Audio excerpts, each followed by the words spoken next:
Point Pleasant, West Virginia. A little river town of about 4,100 people, tucked away where the Kanawha meets the Ohio. For most of its history, nothing much happened there that anyone outside would care about. But then November 1966 rolled around, and everything changed. What happened over the next 13 months turned this quiet place into the center of one of America's strangest mysteries. This is what really happened during the Mothman incidents. It all started in a graveyard. November 12, 1966. 5 men were digging a grave near Clendenin, about 80 miles from Point Pleasant. They were just doing their job when they spotted something up in the trees. Wasn't a bird, wasn't a plane. Kenneth Duncan, one of the gravediggers, later told police it looked like a person with wings, brown-colored. The thing just lifted off from the treetops and flew right over their heads. Dead silent. No engine noise, nothing. Just those wings. Well, you can bet those men finished that burial pretty quick and got out of there. Took them 3 whole days before they worked up the nerve to tell police about it. They figured nobody would believe them anyway. They were probably right about that. 3 days later, November 15th, the action moved to Point Pleasant itself. There's this old World War II site there where they used to store ammunition. Locals just call it the TNT area.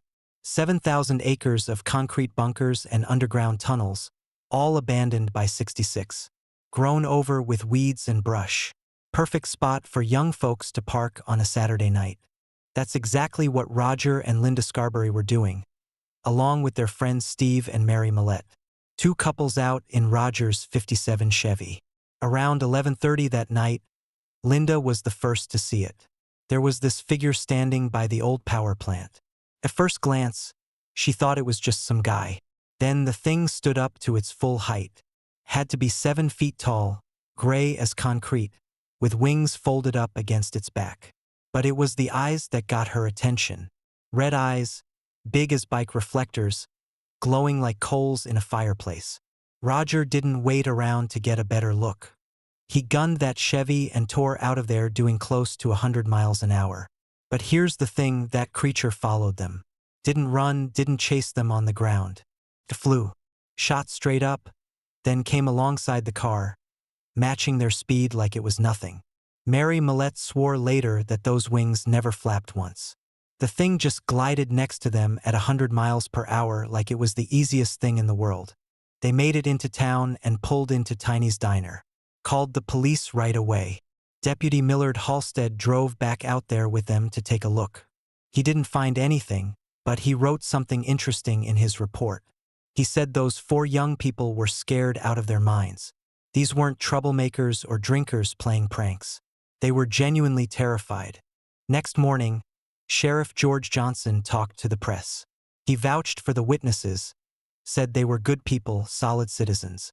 If they said they saw something, well then they saw something. The newspapers ate it up. Some reporter called it Mothman, after that Batman show on television. The name just stuck.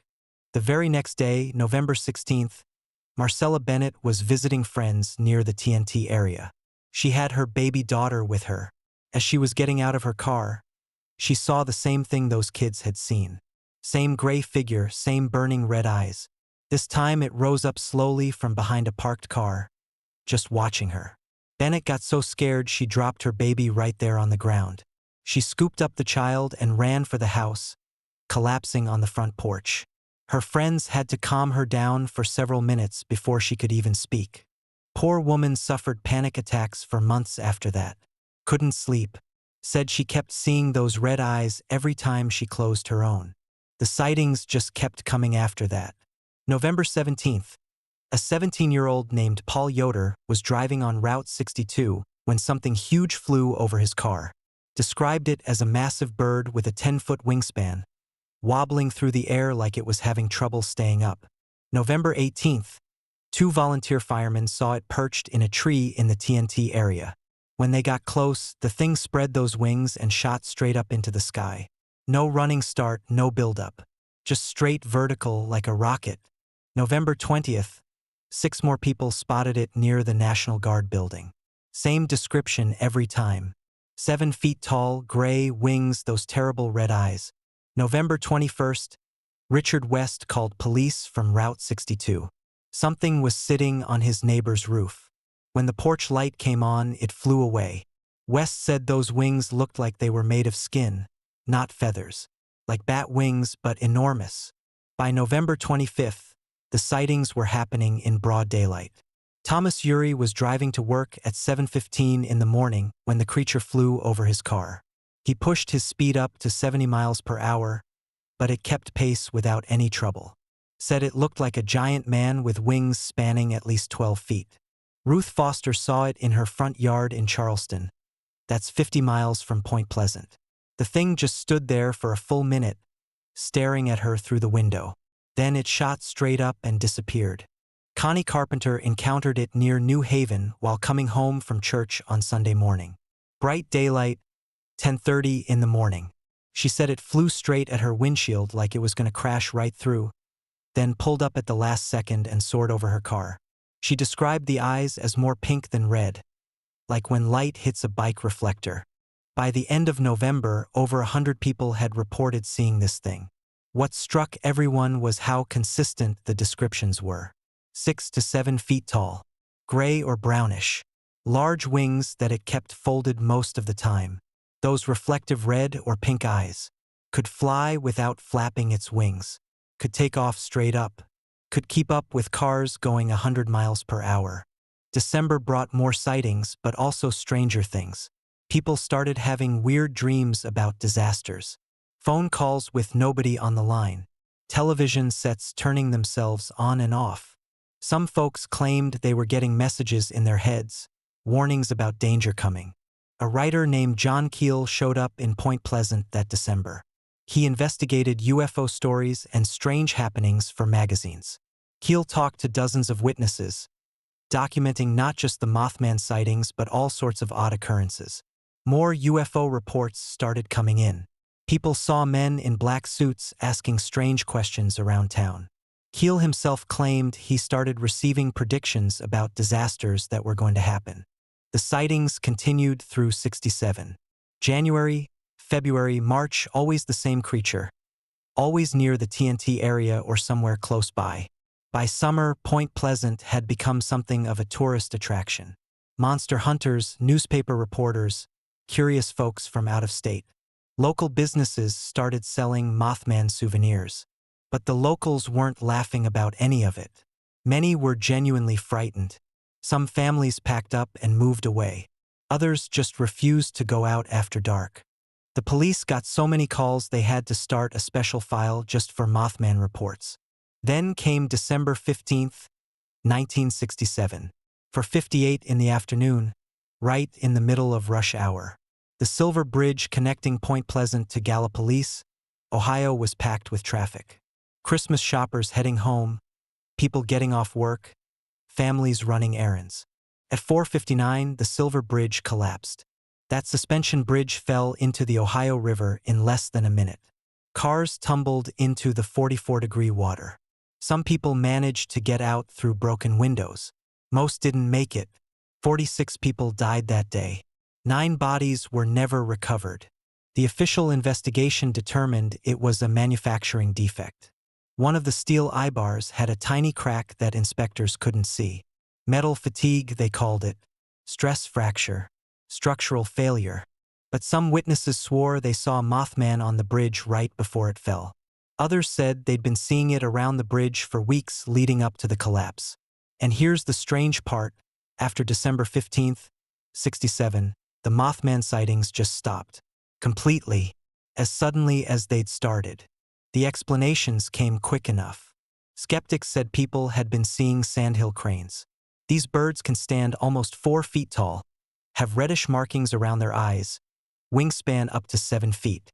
When they feel threatened, they stand upright and spread their wings. In poor light, maybe someone could mistake one for a monster. But sandhill cranes can't fly 100 miles per hour. They don't take off straight up like helicopters. And they head south for winter by November. You wouldn't find them in West Virginia during the coldest months.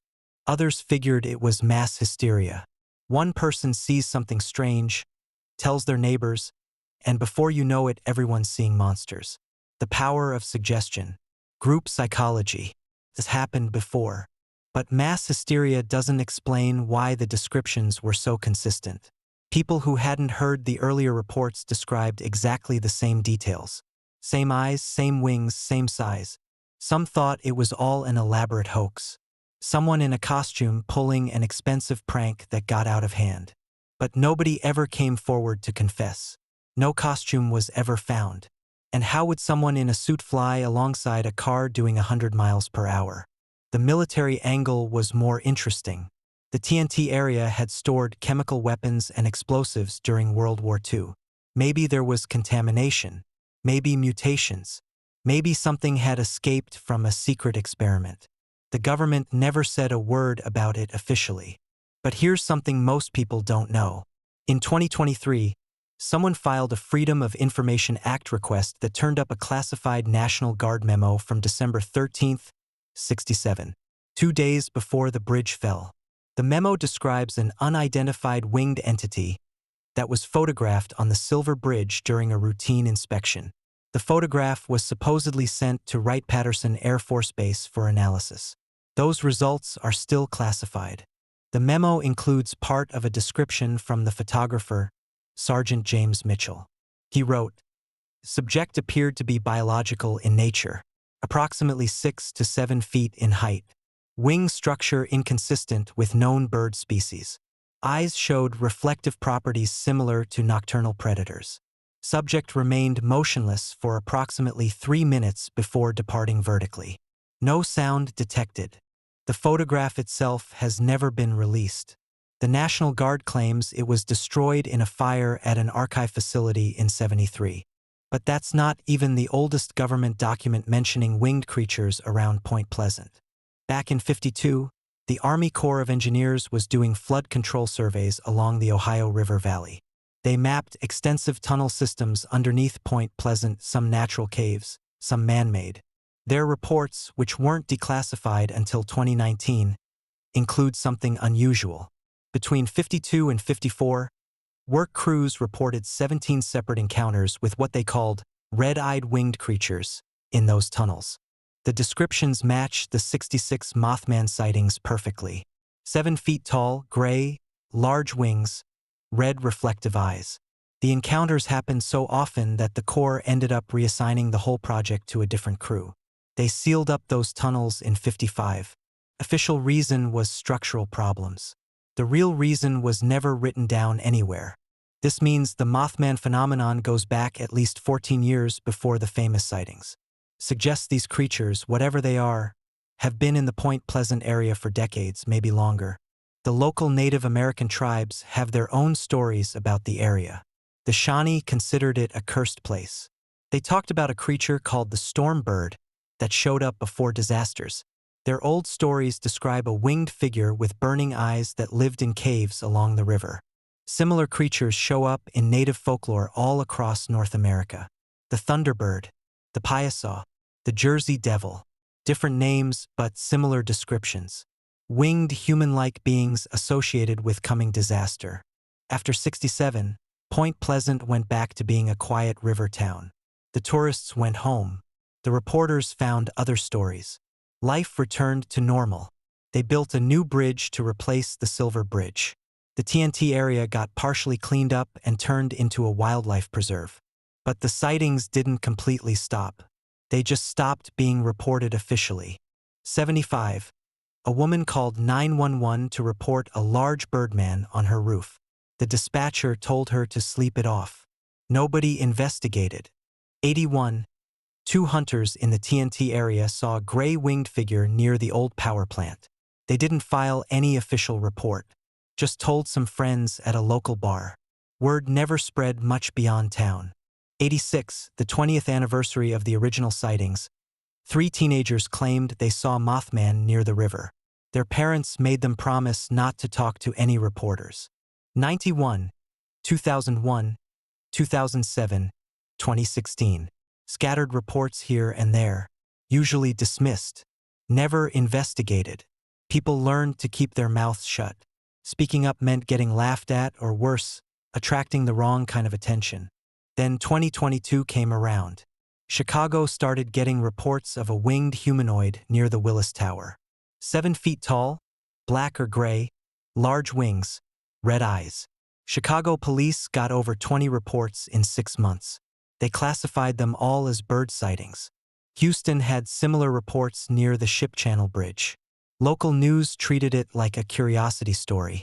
The reports stopped after 3 months. Pittsburgh saw a surge of sightings near the Fort Pitt Bridge. Dozens of witnesses, same description as Point Pleasant back in '66. The sightings lasted 4 months, then suddenly stopped. There's definitely a pattern here. These winged humanoid sightings cluster around bridges and industrial areas. They last several months, then stop. Usually they're connected to some kind of disaster or structural problem, either before or after. The Fort Pitt Bridge needed emergency repairs in late 2024. They found a crack in the support structure, caught it just in time. No collapse, nobody hurt. Official cause was listed as normal wear and tear. Right now, there are active sighting clusters in 3 places: Portland, Oregon near the St. John's Bridge, Memphis, Tennessee near the Hernando de Soto Bridge, and Wheeling, West Virginia 90 miles from Point Pleasant near the Old Wheeling Suspension Bridge. Social media posts from these areas show the same pattern. Grainy phone videos of something large flying at dusk. 911 calls about a person with wings on bridge structures. Local online forums discussing strange dreams and electronic interference. The same phenomena that happened in Point Pleasant from '66 to '67, playing out in real time across multiple cities. The Wheeling situation is particularly interesting. Started in September 2024. As of December 2024, there have been 43 reported sightings. The descriptions are identical to Point Pleasant. 7 feet tall, gray wings, red eyes. The Wheeling Suspension Bridge was built in 1849, one of the oldest suspension bridges in America. It's been renovated multiple times. Last inspection said it was structurally sound. But inspections missed the problem with the Silver Bridge too. Based on all the available evidence, our theory is pretty straightforward. The creatures people call Mothman are real. They're biological entities that have been present in North America for centuries, possibly much longer. They live in underground spaces, particularly tunnel systems near rivers. They're attracted to or maybe nest in large metal structures like bridges and industrial facilities. Their appearance seems to correlate with structural failures, but that doesn't necessarily mean they cause them. They might be drawn to electromagnetic fields created by metal fatigue. They might sense vibrations that happen before a collapse. Or maybe their presence is completely coincidental, and we only notice them when disasters force us to pay attention to warning signs we usually ignore. The government definitely knows more than they're telling. The classified photographs, the sealed tunnels, the consistent suppression of official reports, all this points to an ongoing monitoring program that somebody doesn't want the public to know about. What are they exactly? Unknown animals that science hasn't cataloged yet? Visitors from another dimension? Some kind of evolutionary branch that developed in isolation? The evidence raises more questions than it answers. Here's what we know for certain. In November '66, multiple credible witnesses saw something that shouldn't exist according to conventional science. For 13 months, it terrorized a small West Virginia town. After a tragic bridge collapse killed 46 people, it disappeared. But it didn't go away forever. It just moved on. And it keeps moving from city to city, bridge to bridge. Always showing up before disasters. Sometimes before disasters that never quite happen. The Wheeling Suspension Bridge is scheduled for another inspection in January 2025. The inspector's report will probably find nothing unusual. Or maybe it'll turn up a small crack, a tiny flaw, the kind that killed 46 people back in '67. Meanwhile, the sightings continue. Witnesses keep calling 911. Dispatchers keep dismissing the calls. And somewhere out there in the darkness, something with red eyes and massive wings waits on a bridge, watching the traffic pass below. The Mothman of Point Pleasant remains unexplained. The witnesses know what they saw. The skeptics know it's impossible. The government knows more than it's saying. And in 3 cities right now, people are seeing something that matches the exact description of a creature that supposedly doesn't exist. You can write it off as mass hysteria. You can blame it on cranes or hoaxers or chemical contamination. You can accept the official explanations and sleep peacefully. Or you can wonder why, after nearly 60 years, people keep seeing the same thing. Why the descriptions never change. Why it always appears near bridges. And why sometimes those bridges fall down. The evidence is right here. The witnesses have told their stories. The patterns are clear as day. What you choose to believe, well, that's entirely up to you.